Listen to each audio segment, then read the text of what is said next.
మన ప్రభువును మన రక్షకుడైన యేసు క్రీస్తు వారి పరిశుద్ధమైన నామములో మరొకసారి మీకు వందనాలు తెలియజేస్తూ ఉన్నాను. మనము దేవుని యొక్క వాక్యములోనికి రావటానికి ప్రయత్నం చేద్దాం. ఈ దినమున ఒక అద్భుతమైనటువంటి విషయాన్ని జ్ఞాపకం చేసుకోవాలని నేను ఆశపడుతున్నాను. అదేమనగా 3 వస్తువుల గురించి మాట్లాడదామని ఆలోచన చేస్తున్నాను. ఈ 3 వస్తువులు ఏమనగా బంగారము, సాంబ్రాణి, బోళము. మరలా చెప్తున్నాను, బంగారము, సాంబ్రాణి, బోళము. ఈ బంగారము, సాంబ్రాణి, బోళము అనేది ఇవి మనకు ఒక చోట కనపడుతున్నాయి. ఎక్కడంటే ప్రభు అయిన యేసు క్రీస్తు యూదుల రాజుగా బెత్లెహేములో పుట్టినప్పుడు ఆయన ఒక శిశువుగా, చిన్న బిడ్డగా బెత్లెహేములో పశువుల పాకలో, పశువుల తొట్టిలో పరుండబెట్టి ఉన్నప్పుడు జరిగినటువంటి విషయం. ఆ సమయంలో తూర్పు దేశపు జ్ఞానులు, ఆనాటి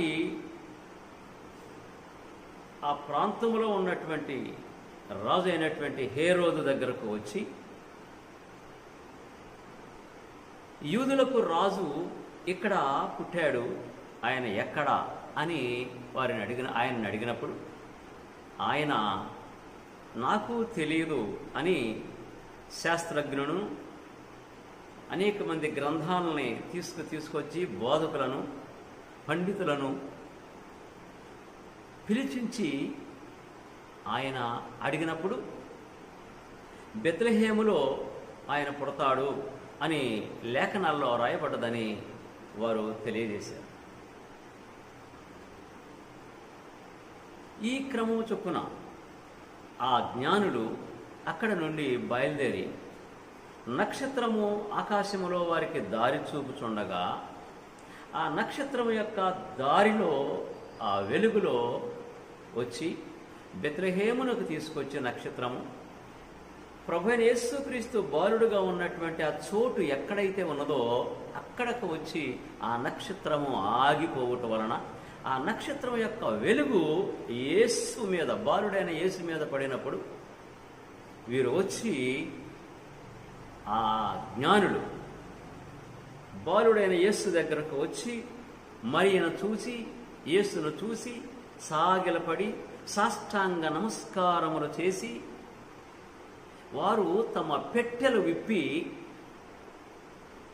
బంగారము, సాంబ్రాణి, బోళము సమర్పించినట్లు మనము మత్తయి సువార్త 2వ అధ్యాయము 11వ వచనములో ఈ మాటలు స్పష్టంగా మనము చూస్తూ ఉన్నాం.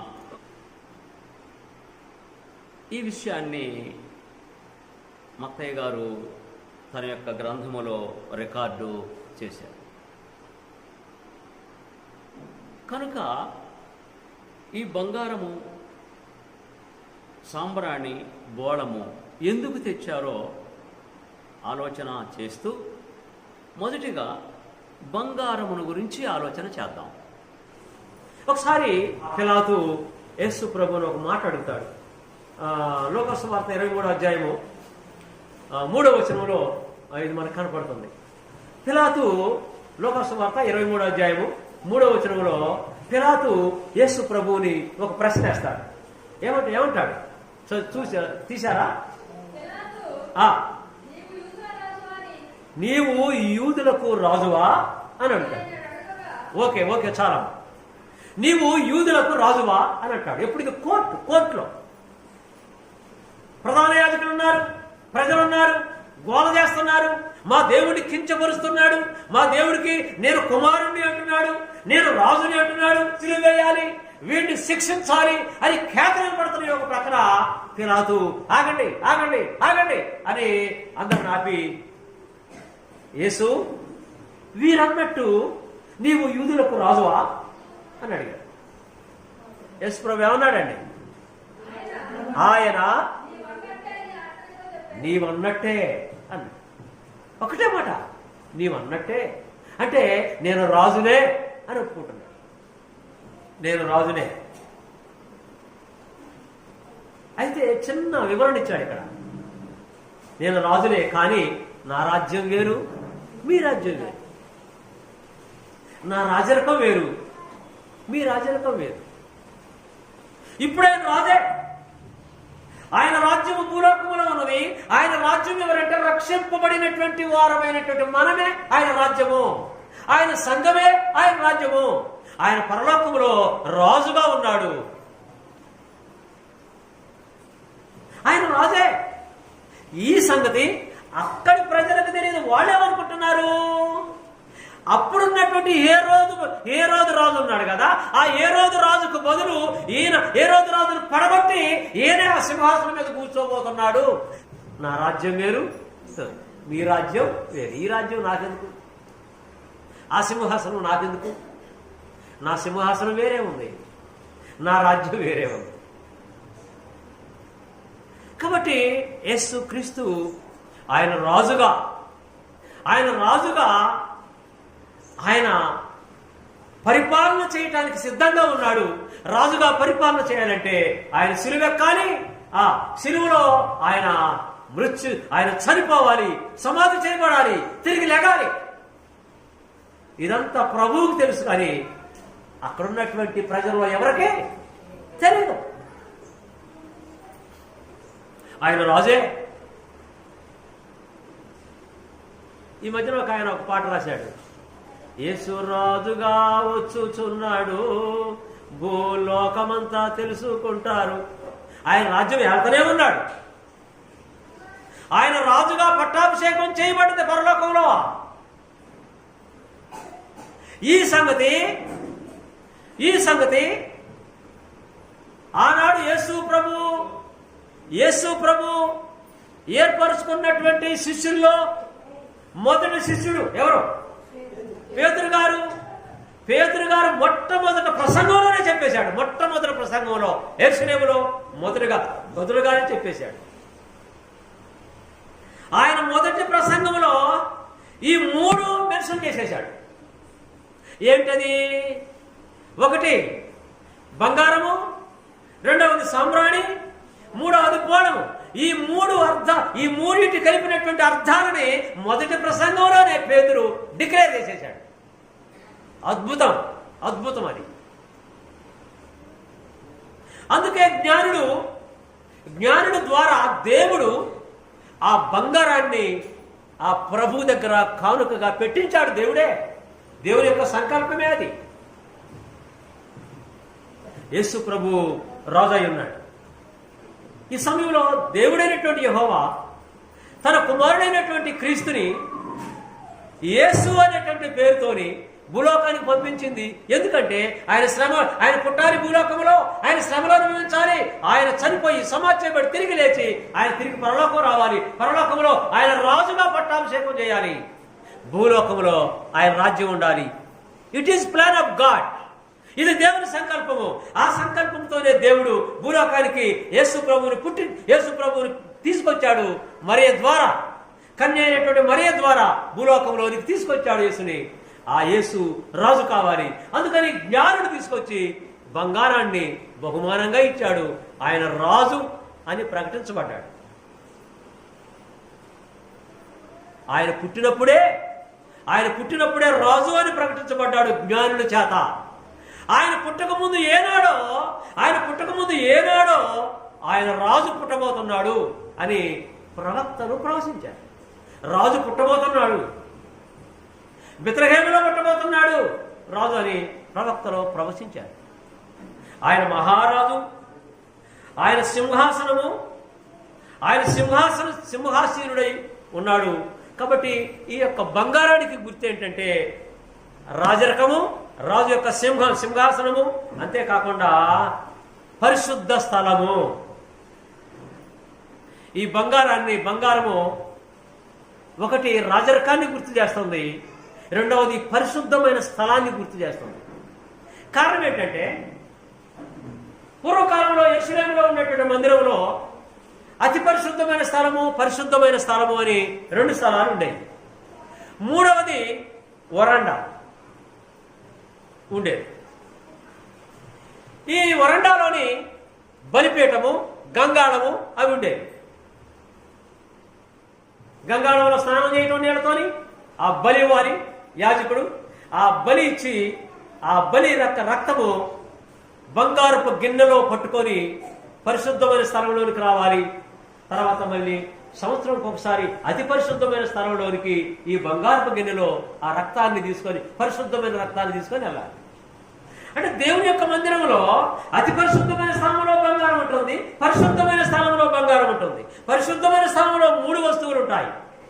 మధ్యలో సముఖపు రొట్టెల బల్ల, ఒక ప్రక్కన ధూపవేదిక, మరొక ప్రక్కన దీపవేదిక, దీపస్తంభం. ఈ పరిశుద్ధమైన స్థలంలో ఇవి ఉంటాయి. ఈ 3 కూడా బంగారంతో చేయబడి ఉన్నవే. బంగారం పూత ఉంటుంది, లోపల తుమ్మకర్ర ఉంటుంది, తర్వాత బంగారముతో పూయబడి ఉంటాయి. పరిశుద్ధమైన స్థలంలో ఉన్న ఈ 3 కూడా బంగారంతో చేయబడే. కాబట్టి దేవుని ఆలయంలో బంగారం ఉంది, పరిశుద్ధమైన స్థలంలో బంగారం ఉంది, అతి పరిశుద్ధమైన స్థలంలోని మందసం ఉంది, ఆ మందసం కూడా బంగారమే. అంటే బంగారము అనగా ఒకటి ఆయన రాజుగా పట్టాభిషేకం చేయబడబోతున్నాడు అంటే రాజుకు గుర్తు బంగారము. రెండవది దేవుని యొక్క ఆలయములకు గుర్తు, పరిశుద్ధ స్థలము, అతి పరిశుద్ధమైనటువంటి స్థలం.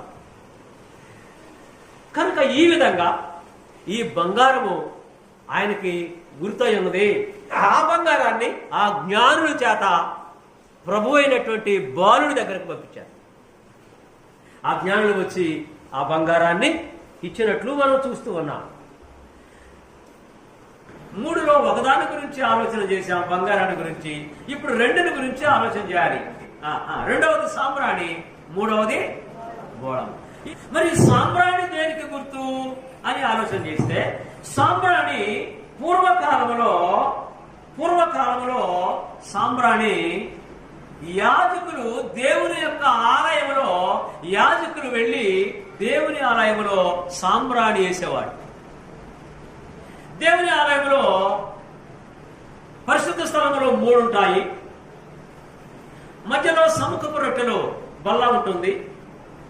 దానికి ఒక ప్రక్కన సాంబ్రాణి ధూపస్తంభము అంటారు. దాన్ని ధూపస్తంభము, సాంబ్రాణి వేసే స్తంభము. మరొక ప్రక్క ఈ సముఖపు రొట్టెల బల్లకి మరొక పక్క దీపస్తంభం. ఒక ప్రక్కన ధూపస్తంభము, మరొక ప్రక్కన దీపస్తంభం. అక్కడ ధూపం వేయాలి. ఈ 3 పరిశుద్ధమైన స్థలంలో ఉంటాయి. ఈ పరిశుద్ధమైన స్థలంలో యాజకులు మాత్రమే ఉంటారు. యాజకులు అంటే ఏ గోత్రం వాళ్ళు? లేవీ గోత్రం వాళ్ళు. లేవీ గోత్రములో వాళ్ళలో యాజకులుగా నియమించబడిన వారు మాత్రమే ఉండాలి. మిగతా లేవీ గోత్రం వాళ్ళు, మిగతా వాళ్ళందరూ కూడాను ఆ బయటనే ఉండాలి. వాళ్ళు ఆ యెరూషలేములో ఉన్న మందిరము 3 అంతస్తుల మందిరం. ఎన్ని అంతస్తులు? 3 అంతస్తుల మందిరం. నోవాహు వాడ ఎలా 3 అంతస్తులు కట్టారో, యెరూషలేములో దేవుని యొక్క ఆరాధన మందిరం కూడా 3 అంతస్తులు కట్టారు. కాబట్టి ఇది కింద జరుగుతున్నటువంటి ఆరాధన పద్ధతిలో దేవుని యొక్క పరిశుద్ధమైన స్థలములో యాజకులు ఉండేవాళ్ళు. యాజకులు మాత్రమే ఉండాలి. సముఖపు రొట్టెల బల్ల ఒకటి, దీపస్తంభము, ధూపస్తంభము. మొట్టమొదట యాజకుడిగా ఇశ్రాయేలీయులు ఐగుప్తు దేశం నుంచి బయటకు వచ్చిన తర్వాత ఎర్ర సముద్రము పాయం చేసుకొని అరణ్యములోనికి వచ్చిన తర్వాత, అరణ్యములోనికి వచ్చిన తర్వాత అరణ్యములో దేవుడైన యెహోవా మోషేని సీనాయి పర్వతం మీదకు పిలిచి 10 ఆజ్ఞలు కలిగినటువంటి ధర్మశాస్త్రమును ఇచ్చాడు. ఇచ్చిన తర్వాత సీనాయి పర్వతము ప్రాంతంలోనే ఒక గుడారం వేశారు. దేవుణ్ణి ఆరాధన చేయటానికి గుడారం వేశారు. ఆ గుడారంలో కూడా పరిశుద్ధమైన స్థలము, అతి పరిశుద్ధమైన స్థలం. ఇదే నమూనాన్ని యెరూషలేము వచ్చిన తర్వాత యెరూషలేములో సొలొమోను మహారాజు కట్టాడు. అర్థమవుతుంది కదా? అసలు మొట్టమొదట అతి పరిశుద్ధమైన స్థలము, బయట వరాండా ఇవన్నీ కూడాను సినాయి పర్వతం దగ్గర వేశారు. అది డేరాలు వేశారు. టెంట్లు అంటే డేరాలంటే టెంట్లు వేశారు. ధూపస్తంభంలోని ధూపము వేయాలి. ఎవరేస్తారు? ఎవరయ్యాలి? లేవీ గోత్రం వాళ్ళు ఎవరు? యాజకులు వేయాలి. ధూపం ఎవరేయాలి? యాజకులు వేయాలి. యాజకులు మాత్రమే ధూపం వేయాలి. ఎవరు వేయటానికి వీలు లేదు. ఇప్పుడు ఈ పరిశుద్ధమైనటువంటి స్థలంలో మనం అందరం కూర్చున్నాం. అంటే బాప్తిస్మం పొందినటువంటి వారు ఈ పరిశుద్ధ స్థలంలో ఇప్పుడు కూర్చోవాలి. అప్పుడు కూర్చుందేమో యాజకులు పరిశుద్ధమైన స్థలంలో. ఇప్పుడు ఎవరు యాజకులు అంటే రక్షణ పొందిన ప్రతి బిడ్డ యాజకులే. యాజకుడు, యాజకురాలు ఇప్పుడే తేలిపోవాలి. ఇప్పుడు మనమందరము యాజకులం. ఈ 3 చేయాలి మనం. ఏమున్నాయి 3? ధూపస్తంభము, సముఖపు రొట్టెల వల్ల, ఇంకొకటి ఏంటి? దీపస్తంభం. ఈ 3 మనం ఉపయోగించాలి. ఎలా ఉపయోగిస్తున్నాము చూద్దాం. ఆనాడు పరిశుద్ధమైన స్థలంలో ఉన్నటువంటి 3 ఆనాటి యాజకులు వాటిని ఉపయోగించాలి. ఈనాడు పరిశుద్ధమైన స్థలంలో ఉన్నటువంటి రక్షణ పొందినటువంటి బాప్తిస్మం పొందినటువంటి మనము ఈ 3టిని ఉపయోగించాలి. ఉపయోగిస్తున్నామా? ఆ 3 ఉపయోగిస్తున్నామా? చెప్పాలి మీరే. ఏయ్యా 3 వెయ్యి మరి ఏడున్నాయి? ఇవ్వలేపని మరి 3 లేవుగా అని అంటారు మీరు. ఆ 3 ఇక్కడ ఉన్నాయి, చూద్దాం. మనం ఉపయోగిస్తున్నాం. ఈ సంగతి దేవుడైన యెహోవా ఆనాడే ఆ జ్ఞానులకు తెలియజేశాడు. ఆ జ్ఞానుడు ఈ 3 వస్తువులను తీసుకొచ్చి బాలుడైన యేసు దగ్గర పెట్టి సాష్టాంగపడి నమస్కారం చేశాడు. ఎంత అద్భుతం! ఆయన పుట్టినప్పుడే, శిశువుగా ఉన్నప్పుడే ఈ సాంబ్రాణి తర్వాత ఇంకేంటి? ధూపము, బంగారం 3 తీసుకొచ్చి అక్కడ పెట్టారు. ఈ 3 ఇప్పుడు కూడా ఉన్నాయి. ఈ 3 దేవుని సన్నిధిలో ఉన్నాయి. ఆలోచన చేద్దాం. అయితే సినాయి పర్వతం దగ్గర వేసినటువంటి ప్రత్యక్షపు గుడారము అంటే దేవుణ్ణి ఆరాధన చేసేటటువంటి మందిరము, అక్కడి నుంచి వాళ్ళు కనాన్ దేశం వెళ్ళేసరికి ఎన్ని సంవత్సరాలు పట్టింది? 40 సంవత్సరాలు పట్టింది కదా. ఈ 40 సంవత్సరాలు కూడా వీళ్ళు ఎక్కడైతే గుడారాలు వేస్తున్నారో అక్కడ మళ్ళీ ప్రత్యక్ష గుడారం వేసుకుంటూ ఆరాధన చేసుకుంటూ అదే క్రమాలు చేసుకుంటూ అలా వెళ్ళిపోయినారు. 41 చోట వేశారండి ప్రత్యక్ష గుడారాలు. ఏది? కానాను దేశం వెళ్ళేసరికి ధూపస్తంభం మీద ధూపం వేయాలి. 28వ అధ్యాయం 1వ వచనం ఒకసారి చూద్దామా? మరియు దేవుడు మోషేకి తెలియజేస్తున్నాడు, నాకు యాజకత్వము చేయుటకై నీ సహోదరుని అహరోనును అతని కుమారులను అనగా అహరోను కుమారులైన నాదాబును, అబీబును, ఎలియాజరును, ఈతామారును ఇశ్రాయేలీల నుండి నీ యొద్దకు పిలిపించుము అని ప్రత్యేక దళముగా చేయాలి. వాడు ప్రత్యేకించబడినటువంటి వాళ్ళు యాజకులు. నాకు యాజకత్వం చేసేటటువంటి వాళ్ళు ప్రజల్లో నుంచి ప్రత్యేకించబడాలి. వాడు ఇప్పుడు కూడా క్రైస్తవులు అన్యుల నుంచి ప్రత్యేకించబడాలి. అన్యుల నుంచి ప్రత్యేకించబడాలంటే వారితో కలిసి ఉండొద్దు అని కాదు. వారితో కలిసి ఉండాలి. మన భావాలు వేరు, వారి భావాలు వేరు. మన ఆలోచనలు వేరు, వాళ్ళ ఆలోచనలు వేరు. వారు విగ్రహాలకు అర్పించి వాటిని తింటారు, మనం వాటిని తినం. ఆనాటి యాజకులు ఇశ్రాయేలీయుల నుంచి ప్రత్యేకించబడాలి.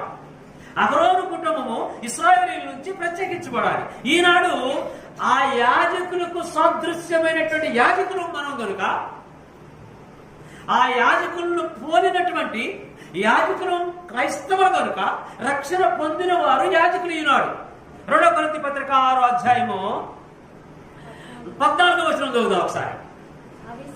అవిశ్వాసులతో జోడుగా ఉండుకుడి, నీతికి దుర్నీతికి ఏమి సాంగత్యము? వెలుగులకు చీకటికి అంటే వెలుగు చీకటి కలిసి ఉంటాయా ఏంటి? ఎక్కడన్నా వెలుగు చీకటి 2 కలిసి ఉందాం అంటయా? ఉండవు. వెలుతురు వస్తుంటే చీకటి పారిపోతుంటుంది. వారినే మనం మార్చాలి. కాబట్టి బంగారాన్ని గురించి మాట్లాడాము, సామ్రాణిని గురించి మాట్లాడాము. ఈ రోజున బోళముల గురించి మాట్లాడాము. ఈ బోళము దేనికి గుర్తు అంటే, ఈ బోళము దేనికి గుర్తు అంటే యెహోవా దేవుని సన్నిధిలో ఉన్నటువంటి యెహోవాకి ప్రత్యక్షమైన శ్రేష్టమైనది, అది ప్రతిష్ఠితమైనది. ఈ బోళమును నరులెవరూ వాడకూడదు. అప్పుడు పరిస్థితి అండి. అది నరులెవరూ ఉపయోగించకూడదు. అది దేవునికి మాత్రమే ప్రతిష్ఠించబడింది. అది దేవుని సన్నిధిలో వాడేటటువంటి బోళము. ఒకసారి మనము పూర్వకాలంలో ఆరాధన సమయంలో అంటే అతి అపరిశుద్ధమైనటువంటి స్థలంలో దేవుని మందిరంలోనికి దాని గురించి మనం ఆలోచన చేయగలిగితే చాలా వివరాలు ఉన్నాయండి దానిలో. నిర్గమకాండం 30వ అధ్యాయంలోనికి వస్తే, నిర్గమకాండం 30వ అధ్యాయంలోని ఈ పరిశుద్ధమైన స్థలములో ఏమేమి ఉండాలనో, అతి పరిశుద్ధమైన స్థలములో ఏమేమి ఉండాలనో ఇవన్నీ కూడాను ఆ సుగంధ ద్రవ్యాల గురించి, సువాసననిచ్చేటటువంటి ఆ ద్రవ్యాల గురించి, ఆ బోళముల గురించి చక్కగా వ్రాయబడింది. అంటే నిర్గమకాండం 25వ అధ్యాయం నుంచి 30వ అధ్యాయం వరకు అతి పరిశుద్ధమైన స్థలంలో ఉన్నటువంటి మందసాన్ని గురించి, పరిశుద్ధ స్థలంలో ఉన్నటువంటి ఆ మూడింటిని గురించి దేవుడు ఏది ఎక్కడ ఉంచాలనో అది మోషేకు తెలియజేయగా, మోషే దానంతటిని కూడా అలాగే చేయించాడు. చేయించిన తర్వాత మోషే ఈ పరిశుద్ధమైనటువంటి సన్నిధిలో, నా సన్నిధిలో సముఖపు రొట్టెల బల్ల పెట్టావు, ధూపస్తంభం పెట్టావు, దీపస్తంభం పెట్టావు అంటే దీపవృక్షం పెట్టావు, అతి పరిశుద్ధమైన స్థలములో మందసం పెట్టావు. ఇవన్నీ కూడా చక్కగా అమర్చావు. అన్నిటికీ కూడా బంగారపు పూతతో తుమ్మకర్ర, తర్వాత పైన లోపల బంగారపు రేకులతో అమర్చబడ్డది, పొదగబడ్డది. ఇవన్నీ కూడాను ఈ ఆలయంలో పనిచేయటం కొరకు అహరోనుని తన కుమారులను నియమించు అన్నాడు. అహరోను తన కుమారులు ఆ పనిని చేయాలి. తర్వాత వంతుల ప్రకారము అహరోను గారు ఎవరినైతే నియమిస్తాడో, ఏ వ్యక్తినైతే నియమిస్తాడో ఆ వ్యక్తులు వచ్చి పరిశుద్ధమైన స్థలములో యాజకులుగా ఉండి వంతుల ప్రకారము అక్కడ ఆ ధూపం వేయాలి, ఆ సముఖపు రొట్టెలు తినాలి. అలాగే ధూపవృక్షము కింద ఆ ధూపవృక్షం యొక్క వెలుగులో దేవుణ్ణి ధ్యానించాలి. ఇది యాజకులు చేయవలసినటువంటి పని. ఆనాడు యాజకులు అలా చేశారు.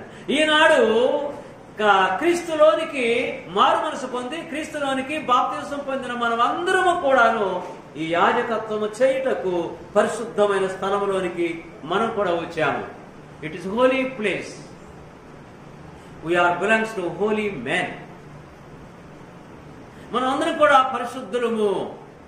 We are all Holi. ఎవరైతే క్రీస్తు ప్రభు యొక్క పరిశుద్ధమైన రక్తములో కడగబడ్డారో they are all belongs to holy God. మనం అందరం కూడా పరిశుద్ధమైన రక్తములో, పరిశుద్ధుని రక్తములో కడగబడ్డారు కనుక పరిశుద్ధుడైనటువంటి క్రీస్తుకు చెందిన వారము, పరిశుద్ధుడైనటువంటి దేవునికి చెందిన వారము. కాబట్టి పరిశుద్ధ స్థలములో పరిశుద్ధులు ఎక్కడైతే కూడుకొని ఆరాధన చేస్తారో ఇట్ ఈస్ హోలీ ప్లేస్. అది పరిశుద్ధమైన స్థలము. ఇప్పుడు కూడా అప్పుడు లేవీ గోత్రానికి సంబంధించినటువంటి యాజకులు మాత్రమే ఉండేవాళ్ళు. ఇప్పుడు రకరకాల జాతుల వరమైనటువంటి మనము క్రీస్తు ప్రభు యొక్క రక్తములో కడగబడి బాప్తిసం ద్వారా మన పాపములు కడుక్కొని పరిశుద్ధులుగా తీర్చబడి పరిశుద్ధుడైన దేవుణ్ణి ఆరాధన చేయుటకు పరిశుద్ధమైన మనసుతో పరిశుద్ధమైన స్థలంలోనికి వస్తున్నాము.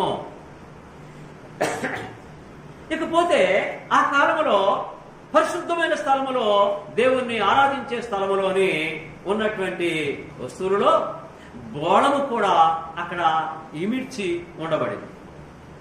దేవుని సన్నిధిలో ఉన్నటువంటి ధూపము నైవేద్యము సాంబ్రాణి దానితో బోళము ఇవన్నీ కలిపినటువంటివి దేవునికి మాత్రమే వాటిని ప్రతిష్ఠించాలి. మనుషులు ఎవరకు కూడా వాటిని ప్రతిష్ఠించకూడదు. దీనిలో రకరకాల సుగంధ ద్రవ్యాలు ఉన్నాయి. ఇదే బోళము. మరి ముందుకు సాగితే మనకి ఆ బోళం గురించి మాట్లాడుకోవచ్చు. ఇలా ఇప్పుడు 34వ వచనానికి మనం వద్దాం. అది అన్యుల మీద దాన్ని పోయకూడదు. 32వ వచనం వస్తే అది మనకు తెలుస్తుంది. 32 దానిని నర శరీరం మీద పోయకూడదు. ఇది బాగా గుర్తుపెట్టుకోవాలి. ఇది నర శరీరం మీద దీన్ని పోయకూడదు. కానీ యేసు ప్రభు యొక్క పాదాల మీద మరియా అనే ఒక స్త్రీ పోసింది. ఎందుకంటే నరుని రూపములో ఉన్నటువంటి దేవుని కుమారుడు కనుక. తర్వాత మనం అక్కడికి వద్దాం. ఇది నరులు దీన్ని వాడకూడదు. దాని మేళనము చొప్పున దాని వంటి ఏదైనాను చేయకూడదు. అది ప్రతిష్ఠితమైనది. అది మీకు ప్రతిష్ఠితమైనదిగా ఉండవలను. దాని వంటిది కలుపువాడును అన్యుని మీద దానిని పోయివాడును తన ప్రజలలో నుండి కొట్టివేయబడవలనని చెప్పుము. You should tell to all others about this good thing, about this holy thing. ఈ ప్రశస్తమైనటువంటి విషయాన్ని నువ్వు అందరికీ చెప్పింది. నరులెవరో దీన్ని వాడకూడదు. రకరకాల గంధపు చెట్లు, రకరకాల సువాసన కలిగినటువంటి చెట్ల యొక్క రసములతో చేయబడినటువంటి ఈ యొక్క బోళము, దీనిని అందరూ వాడకూడదు. ఇది యెహోవాకు ప్రతిష్ఠిత చేయబడింది. దేవుని సన్నిధిలో ఉండాలి. ఇది దేవునిది. దేవునికి సంబంధించినటువంటి యొక్క గంగాళం దగ్గర నుంచి బలిపీఠం దగ్గర నుంచి లోపల ఉన్నటువంటి ఈ వస్తువులన్నీ కూడాను వాటిని చల్లాలి. ఆ సువాసనతో అవి ఉండాలి. దేవుని సన్నిధిలోనికి వచ్చినప్పుడు సువాసన ఉండాలి.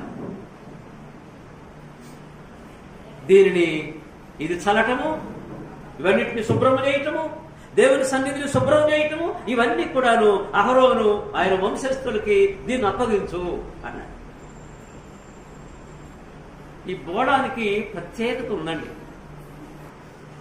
ఇది ఇప్పుడు అరబ్ కంట్రీస్లో అరబ్బీలు ఇప్పుడు అరబ్ కంట్రీస్లో కొన్ని చెట్లు ఉన్నాయట.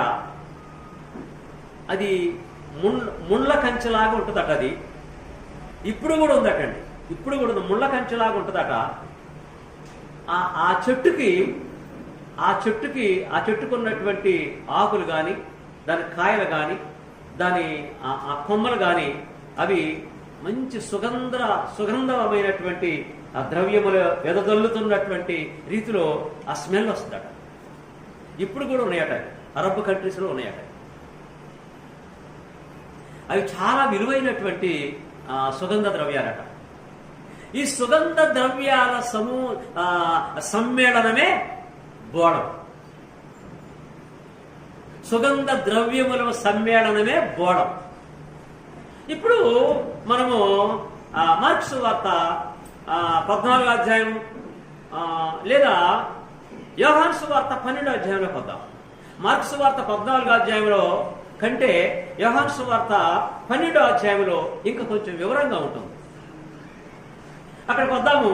ఇక్కడ యోహాను సువార్త 12వ అధ్యాయంలో బేతనియ గ్రామంలో యేసు ప్రభుకి ఇష్టమైన కుటుంబము ఒకటి ఉంది.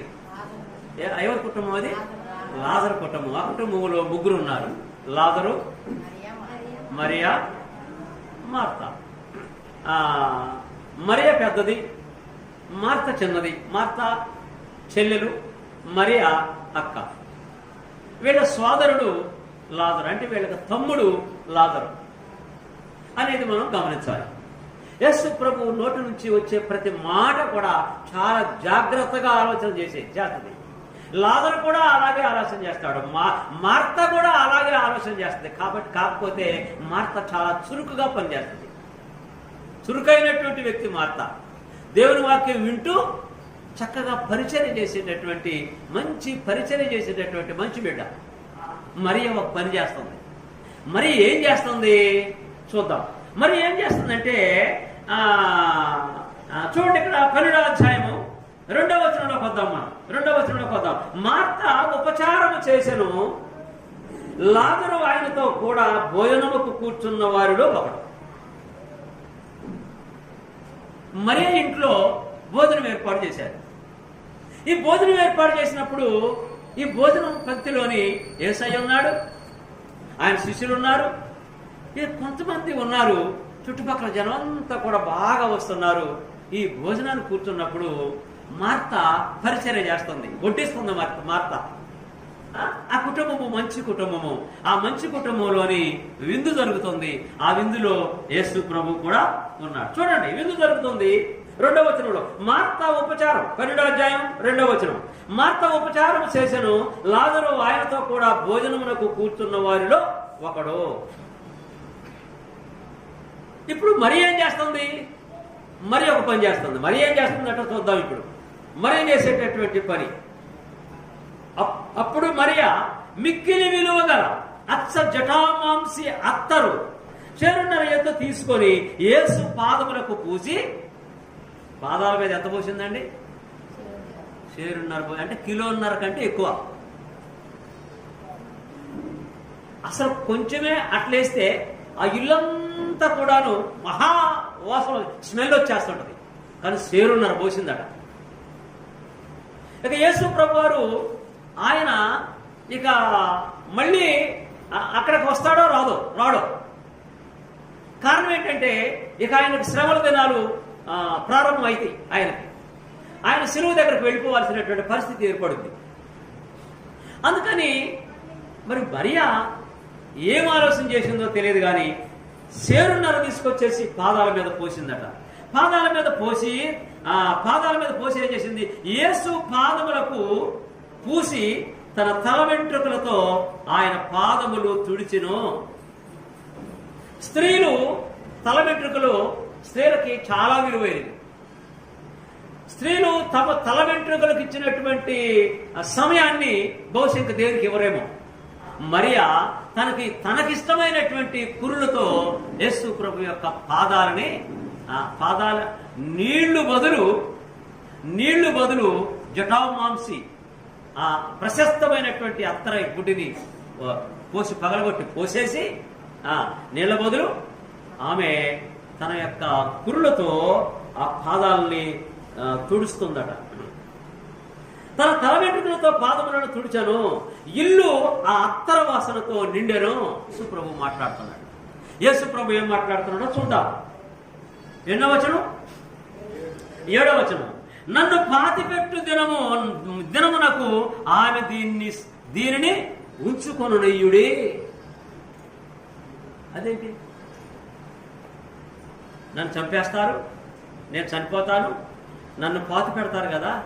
భూస్థాపన కార్యక్రమానికి ఈ అత్తర జటామాంసి అంటే ఈ బోళమును అలా ఉంచుకోనివ్వండి అని. దానికి బోళమనే పేరు కూడా ఉంది. అయితే మరొక విషయాన్ని గమనించాలి. ఒకప్పుడు యేసు ప్రభువు యూదుల అధికారి అయినటువంటి, ఇశ్రాయేలీయులకు బోధకుడైనటువంటి, పరిసయ్యుడైనటువంటి నికోదేము అనే ముసలివాడితో యేసు ప్రభువు చర్చని ఒకసారి చేశాడు. అంటే ప్రభువుతో చర్చలో దిగాడు ఈ ఇశ్రాయేలీయులకు బోధకుడు, యూదుల అధికారి అయినటువంటి నికోదేము. ఆయన యేసు దగ్గర చాలా ఆశ్చర్యకరమైనటువంటి పరలోకానికి సంబంధించిన విషయాలు గమనించాడు, ఆశ్చర్యపోయాడు. నికోదేమంటాడు యోహాను సువార్త 3వ అధ్యాయంలో, నీవు సామాన్యుడివి కాదు, నువ్వు ఇంత అద్భుతమైనటువంటి కార్యములు చేస్తున్నావు, నువ్వు అద్భుతమైనటువంటి విషయాల్ని పరలోకములో ఉన్న విషయాలను తెలియజేస్తున్నావు, నువ్వు సామాన్యుడివి కాదు, దేవుడు పలికిస్తేనే తప్ప, దేవుడు తెలియజేస్తేనే తప్ప ఈ పని నువ్వు చేయలేవు, కనుక నువ్వు పరలోకము నుంచి వచ్చిన వాడవే అని ఆశ్చర్యపడి నికోదేము అనేటువంటి పరిసయ్యుడు, యూదులకు బోధకుడు, అధికారి అయినటువంటి వాడు తాను ఒప్పుకున్నాడు. అలాంటి వాడు యేసు ప్రభు సమాధి నుంచి శిలువ నుంచి దింపిన తర్వాత, డెడ్ బాడీని దింపిన తర్వాత ఆశ్చర్యపోయాడు. అయ్యో, పరలోకము నుంచి భూలోకానికి వచ్చినటువంటి యేసుకి ఈ పరిస్థితి ఏమిటి? నిజముగా ఆయన దేవుని కుమారుడే, అనేక మంది కొరకు తన ప్రాణమును పెట్టాడు అనే ఉద్దేశంతో ఆయన విలువైనటువంటి, ఎంతో ఖర్చుతో కూడినటువంటి బోళమును ఆయన తీసుకొచ్చాడు. యేసు యొక్క డెడ్ బాడీ మీద, యేసు ప్రభు యొక్క మృత దేహము మీద ఆ విలువైనటువంటి బోళమును, అత్తరు, పన్నీరు అన్నిటితో కలిపినటువంటి సుగంధ ద్రవ్యములతో కూడినటువంటి సమ్మేళనమైనటువంటి బోళమును ఆయన తీసుకొచ్చినట్లు మనము చూడగలము. యోహాను సువార్త 19వ అధ్యాయంలోకి వస్తే అక్కడ ఒక అద్భుతమైనటువంటి విషయాన్ని మనము చూడగలం. 19వ అధ్యాయము 39వ వచనములో నేను చదువుతాను, వినండి.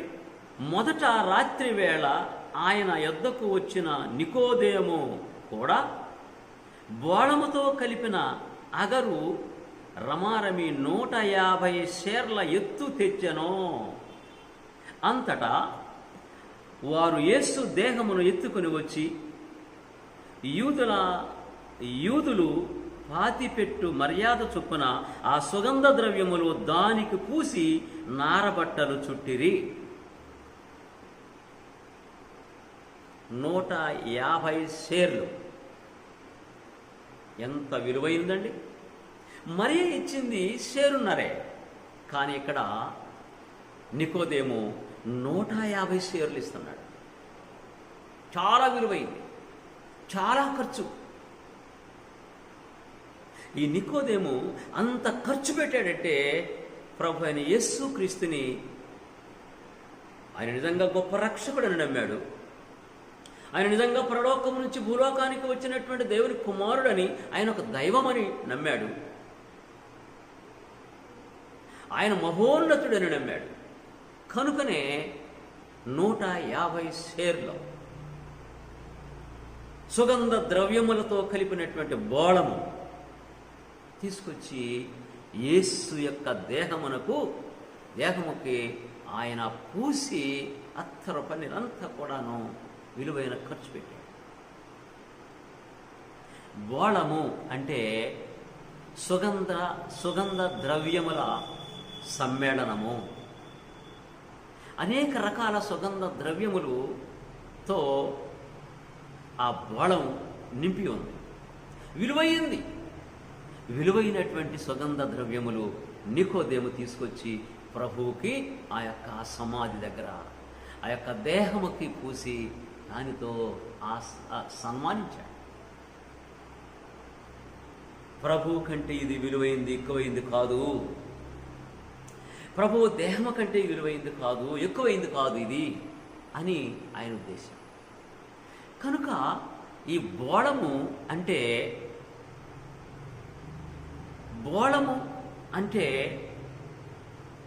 శవములు, డెడ్ బాడీలు చెడిపోకుండా ఉండటానికి ఉపయోగపడుతున్నాయి ఈ సుగంధ ద్రవ్యములు. తర్వాత అది రాజులు, ఉన్నతమైనటువంటి వారు, విలువైనటువంటి వారు వాడేటటువంటిది. దేవాలయంలో పరికరములను శుభ్రము చేసేది, పరికరములలో దేవాలయంలో పరికరములని వాటి మీద చల్లేది, పరిశుద్ధ స్థలములోను అతి పరిశుద్ధ స్థలములోను, అది దేవునికి సంబంధించింది.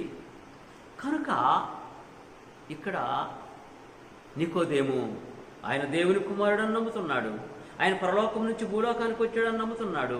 ఇది ఈయనకు మాత్రమే ఇది సరిపోతుంది, ఇది ఈయనకే వర్తిస్తుంది అనే ఉద్దేశంతో ఆయన యొక్క మరణాన్ని, సమాధిని, పునరుద్ధానాన్ని జ్ఞాపకం చేసుకుంటూ ఆ బోళమును ఆయనకు సమర్పించాడు. ప్రియమైనటువంటి దేవుని బిడ్డలారా, యేసు ప్రభువుకి అది విలువైనది. అందుకే ప్రభు మరియతో అన్నాడు, మరియని దాన్ని కొంత ఉంచుకోనివ్వండి, నేను చనిపోయినప్పుడు నన్ను పాతి పెట్టినప్పుడు అది ఉపయోగపడుతుందని మరియకు ముందుగానే జ్ఞాపకం చేశాడు. మరియా కూడా మగ్దలేని మరియా, యాకోబు తల్లి అయిన మరియా, సలోమి, వీరు ముగ్గురు కూడా ఆ సుగంధ ద్రవ్యములు తీసుకొని ఆదివారమున పెందల కడ సమాధి వద్దకు వచ్చారు. ప్రభు కొరకు మనం ఏం ఖర్చు పెడుతున్నాం? ప్రభువుకి మనం ఏమిస్తున్నాం? నికోదేము ఉన్నవాడు కనుక ఆయన ఇచ్చాడు. మరియా, మరొక మరియా, సలోమి, వారు ఎంత ఉన్నవారు? వారు పేదవారు అయినప్పటికీ పేదరికాన్ని బట్టి వారు తీసుకొచ్చి ఇచ్చారు కదా. పరలోకపు దేవునికి మనం ఏమివ్వగలుగుతున్నాం? పరలోక దేవుని కుమారుడైనటువంటి యేసు క్రీస్తు, ప్రభు అయిన యేసు క్రీస్తు మన కొరకు విలువైన రక్తాన్ని చిందించాడు, తన ప్రాణం పెట్టాడు. ఆయనకు మనం ఏమిస్తున్నాం? అందుకే భక్తుడు అంటాడు, మనం కీర్తన పాడుతుంటాం, నీ దేహము నీ సమయము దేవునికి సమర్పించు అన్నాడు. దేహము, ధనము, సమయము దేవుని కొరకు, ప్రభువు కొరకు మనం సమర్పించగలిగితే అదే మనము ఆయనకి ఇచ్చేటటువంటి బోళము, ఆయనకు మనం ఇచ్చేటటువంటి సుగంధ ద్రవ్యములు.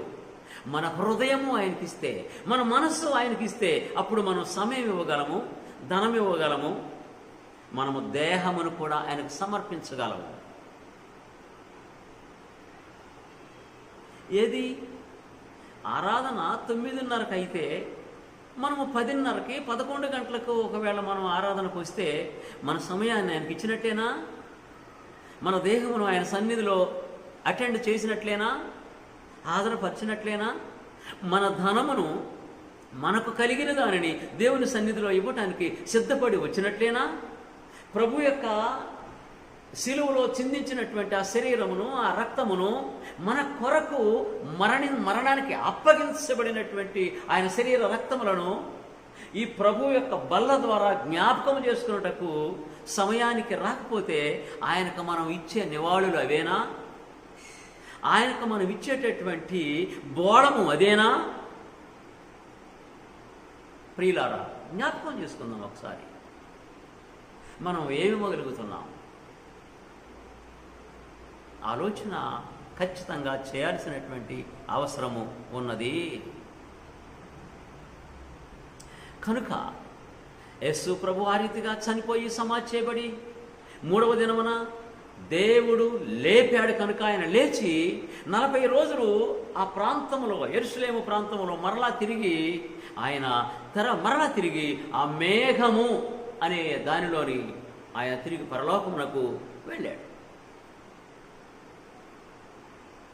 మనము కూడా ఆయన ఎలా వెళ్ళాడో మనము కూడా మేఘం మీద ఆ పరలోకమునకు వెళ్ళే అవకాశం మనకు ఉంది. మనల్ని మేఘం మీద తీసుకెళ్ళటానికి ఆయన మరలా రాబోతున్నాడు, ఆయన మరలా వస్తున్నాడు. He is coming, but we don't know when he is coming. Surely he is coming. ఆయన ఎప్పుడు వస్తాడో మనకు తెలియదు. మనము ఆ దినము కొరకు వీక్షించు వారిలాగా వెయిటింగ్ చేస్తూ నిరీక్షణతో ఆయన రాక కొరకు ఎదురు చూద్దాం. ఆశీర్వదించబడి, దీవించబడి మనమందరము కూడా ప్రభు కొరకు బ్రతకటానికి, ప్రభు కొరకు మన యొక్క సమయాన్ని ఆయనకిచ్చి, మన హృదయంలో చోటిచ్చి, మన మనసులో చోటిచ్చి, మన కుటుంబంలో చోటిచ్చి, మన జీవితంలో చోటిచ్చి, మన బ్రతుకులో చోటించి మనం ఆయన ఆశీర్వాదములు, దీవెనలు పొందుదాం. ఆయన సంఘముగా, క్రీస్తు ప్రభు యొక్క సంఘముగా. ఎందుకనగా ఆయన అన్నాడు, నా సంఘము అన్నాడు, ఆయన నా రాజ్యము అన్నాడు, నా ఆలయము మీరే నా ఆలయము అన్నాడు, మీరే నా ఇల్లు అన్నాడు, మీరు మనమందరం ఒక కుటుంబం అన్నాడు. కనుక ఆయన కుటుంబంలో ఆయనతో మనం కలిసి యుగ యుగాలు ఆ పరలోక మహాభాగ్యములో మనం ఉండటానికి మన కొరకు ప్రాణం పెట్టి తిరిగి లేచి ఆయన వెళ్ళాడు. నేను మరలా వస్తాను, మిమ్మల్ని తీసుకెళ్తాను అన్నాడు. మనమందరం కూడా నిరీక్షణతో ఎదురు చూద్దాం. భక్తి కలిగి, విశ్వాసం కలిగి, నమ్మకం కలిగి ఎదురు చూద్దాం. రక్షణ పొందిన వారు మనం నమ్మకంగా ఉందాం. రక్షణ పొందని వారు నమ్మి బాప్తీసం పొంది రక్షింపబడితే మనమందరం కూడా సంతోషంతో, ఆనందంతో ఉన్నదాం. దాని కొరకు ఎదురు చూద్దాం. ఓపికతో ఉన్న మీ అందరికీ వందనాలు తెలియజేస్తూ నా మాటలు ముగిస్తున్నాను. Thank you.